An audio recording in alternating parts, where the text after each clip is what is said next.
Magandang hapon po Sir Ryan. Ito po ang aking midterm exam sa OOP, which is yung live simulation problem 1 to 5 na nagpapakita po ng input code and run code and output code. Tama po, output code po. And pasensyahan nyo na po, screen record ko lang po. Ayun po yung nakita kong paraan para po magawa yon.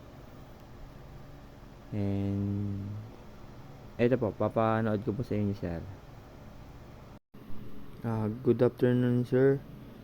Dito po sisimulan ko na po ang problem 1, which is student quiz performance evaluation. Dito po ikakopy ko po muna ang aking code na gawa and run ko po. And sir, dito po ginamit ko ang student class para i-model ang mga data. And ang contractor po ang tumatanggap ng pangalan na 3 quizzes score. Ang coverage po nito is method ang nagpapakita ng behavior ng object sa pamamagitan naman po ng pag-calculate ng mga average. At dito po, tinype ko na, iniran ko na po and maglalagay po ako ng student name. Lalagay ko po yung name ko. Baruelo po, James Alex.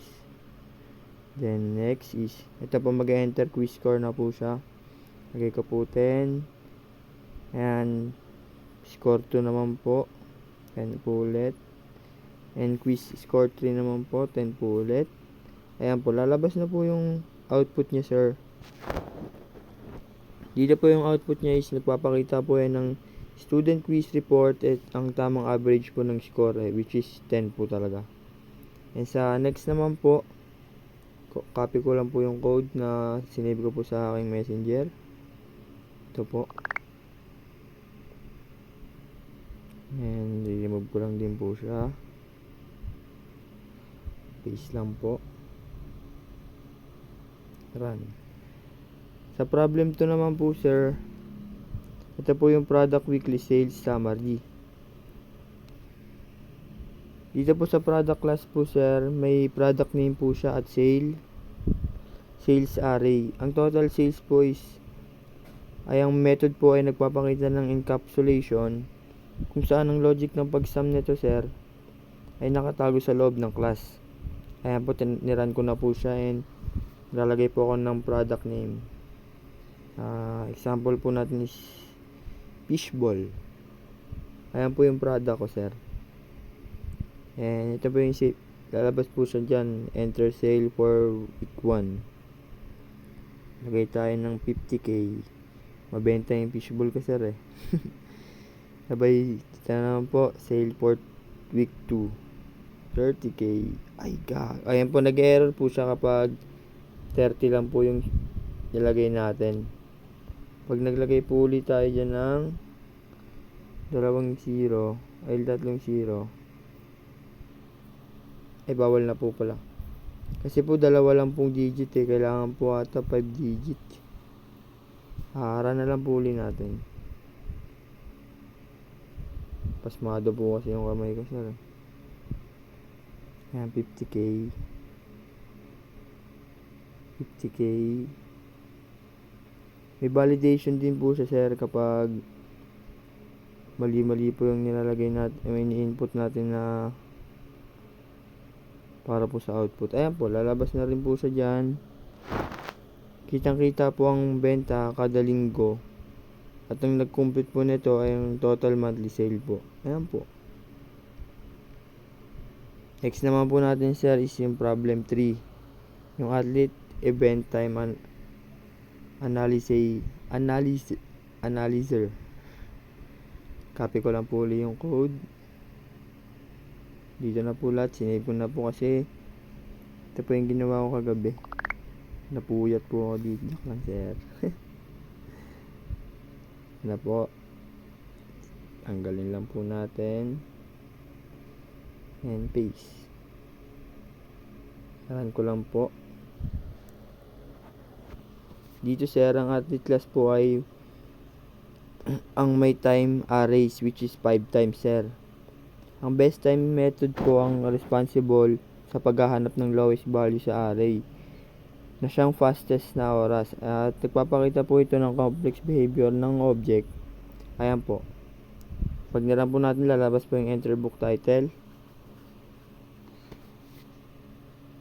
And nilalagay po natin is The Magician.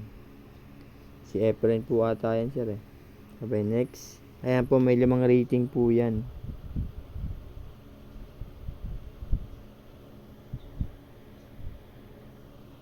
Mag-rate lang po tayo dyan ng hanggang 5. 1 to 5 stars po. Ilalagay po natin 5. Ayan po, sa rating 2 natin 5 ulit. Sa 3 hanggang 4 rating po yan, sir. Ayan, 5 po ulit. Ayan po, lalabas na po siya dyan. Average rating 5 stars. Rating received 5, 5, 5, 5, 5. And dumako naman po tayo sa problem 4, which is book review rating. Ayun pala yung mali ako, sir. Ito pala yung rating ito pala yung problem 4. Lito na. Ito po yung book review rating collector. Ayan po. Pupuntahan po na ngayon po, iraran ko po is yung athlete. Yung problem 3.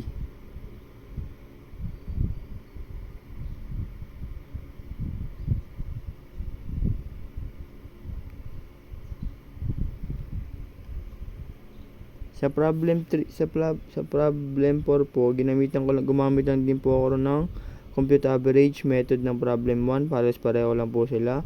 Pero po sa 4 na rating po, tiniyak ko po na gumamit ng sum 4.0 para makuha ang tamang decimal average sa type na double. Ayun po, pinakita ko naman po sa inyo kung paano po nagkaroon ng ating code and ang resulta po. Ang output po nun, sir, ay nagpapakita po ng lahat ng ratings at ang average po ng mga libro po natin, which is yung The Magician nga po. Ito po, maglalagay po athlete name. Lagay ko po yung name ko dyan kasi atleta po ako ng PUP Parañaque. Next. Ayan po, lalagay lang po natin yung seconds po. Nyari po, 120 120 po ulit, which is 2 minutes po yan. 120 po ulit, 120. Lalabas na po yan dyan. Puro 2 minutes. Ayan po, 120 seconds, event time, fastest time, 120 seconds. Yan po. Ito po yung code na ginamit ko dyan, sir.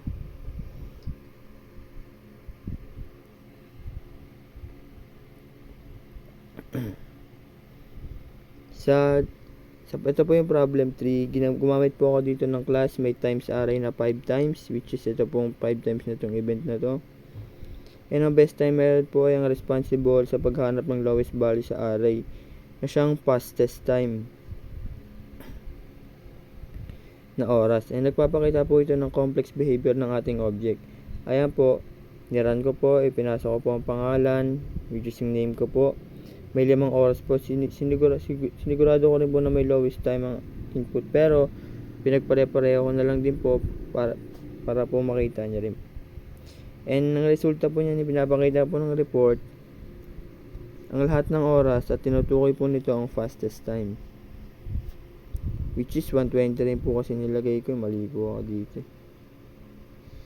Sa last problem naman po ako, sir, yung problem 5. Didelete ko lang po itong code.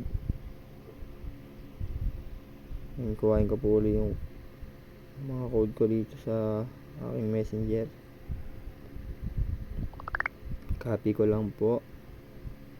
Balik tayo sa Java.